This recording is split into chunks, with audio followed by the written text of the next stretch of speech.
Musim penghujan dan pasang air Sungai Musi yang sedang tinggi menyebabkan sawah petani di Kecamatan Gandus terendam, sehingga petani harus menunggu surut untuk mempersiapkan masa tanam.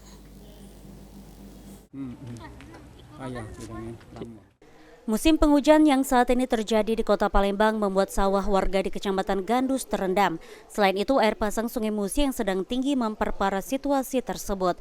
Salah satu petani Asiman mengatakan musim penghujan seperti ini sawah tergenang air sehingga untuk melakukan persiapan masa tanam dipindahkan di tempat tinggi. Setelah air surut baru melakukan persiapan.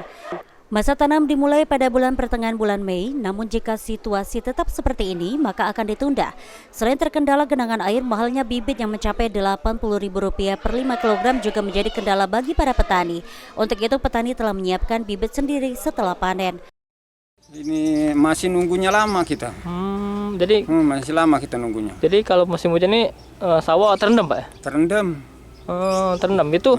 Kalau kita nugalnya itu di tempat tinggi. Tempat tinggi dulu, tunggu setengah bulan apa 3 minggu nunggu banyu surut baru kita nanjar itu. Itu. Ditambahkan Asiman, petani di Kecamatan Gandus hingga saat ini tidak menerima adanya bantuan pupuk dan juga obat untuk padi. Sehingga petani berharap agar pemerintah memberikan bantuan pupuk kepada petani. Ilham Wahyudi, PAL TV.